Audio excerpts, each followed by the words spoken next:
This video is sponsored by VIPSCDKey.com. VIPSCDKey.com is a marketplace website where you can purchase game keys and software keys with no hassle. VIPSCDKey.com offers a legit Windows 11 key for as low as $29.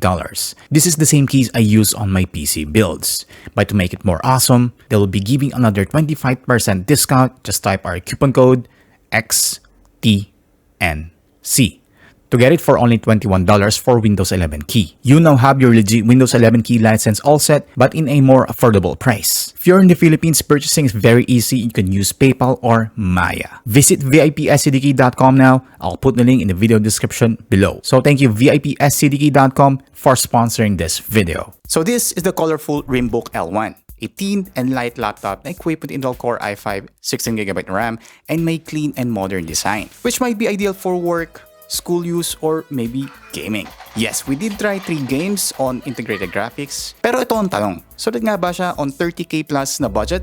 Let's find out.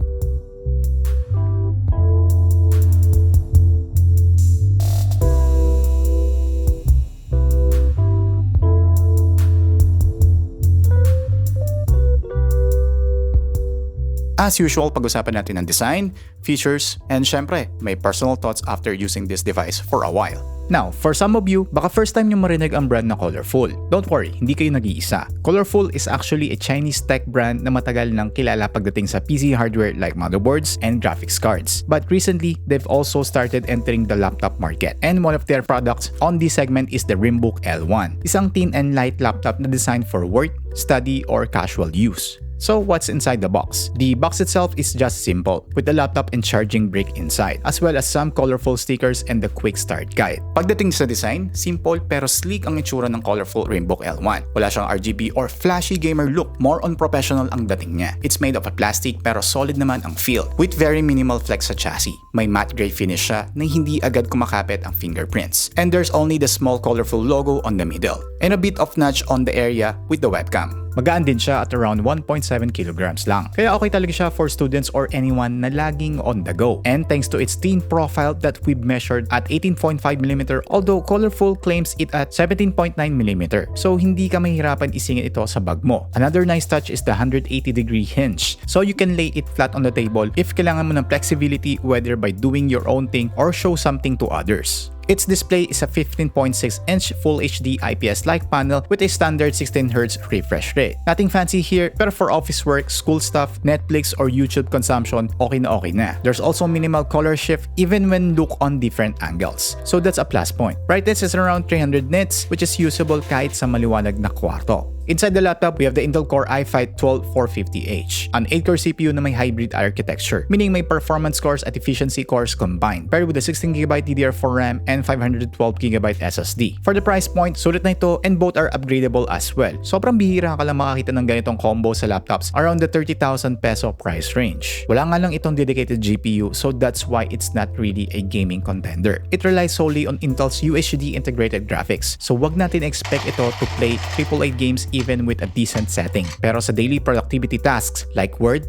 Excel, Google Chrome with multi-tabs, video calling like Zoom or Teams, and even light Photoshop or Canva editing, which is usually being used both by workers and students nowadays. Kayang-kaya. The keyboard is full-size with a numpad, and there's no backlighting. Okay ang key travel, hindi masyadong malambot or matigas, sakto lang for long typing sessions. The trackpad is decent, sakto lang ang size, responsive ang tracking, and okay ang gestures. Hindi siya flagship level feel, but for the price, wala kang magiging reklamo. Meron din siyang 720p webcam with privacy shutter, which expected sa ganitong presyo. Video quality is just enough for online classes or Zoom calls, and the built-in mic is surprisingly clear, provided nasa tamang distance ka from the screen. So testing natin yung webcam or yung video camera sample built-in and the microphone.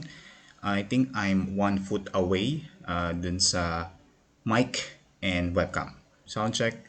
1 2 1 2, sound check 1 2 1 2. And for the audio side, as expected, speakers are just fine. Hindi ganun kalalim ang bass, pero clear and loud enough for casual viewing of videos or calls.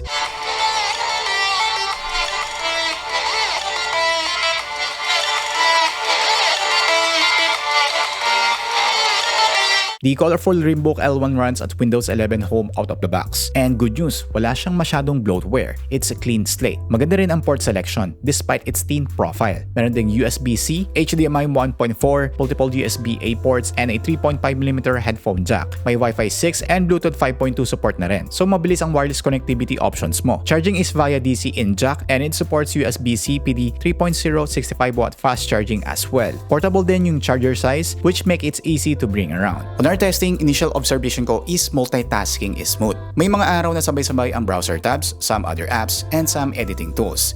Responsive naman siya. On gaming, tanas namin siya on integrated graphics lang. Para lang makita natin how it is actually when you play games. So I tested a few games at 1080p low settings such as Valorant, which could give you a decent FPS with the right combination of settings. But here, it clearly struggles especially pag may visual effects na on screen. As well as CS2, which actually struggled a little bit but I think could be improved if you lower the settings. Sa Dota 2 naman, it's pretty playable at around 70 to 80 FPS. Again, this is not really a gaming laptop, so this might struggle especially with modern heavy gaming titles as the integrated graphics processor is not really that strong with this one. In terms of temps, we can see that it thermally throttled during gaming runs, but it automatically drops down the speed and had average at 79 degrees on the CPU package after some gaming time, which is pretty okay considering the laptop's sleek profile. But again, this is only during heavy workloads. And as we can see with the thermal camera, the area where usually rest your hands when gaming doesn't heat that much, as all of the heat was in the middle part, mostly on the keyboard's left side and the upper right part where the heatsink is located. Tolerable naman yung heat and hindi siya parang nakakapasok, so okay lang ito. Battery life is decent with its 50Wh battery. Naka more than 4 hours din kami ng continuous usage with mixed loads like watching YouTube and Netflix. Web browsing all while the screen brightness and speakers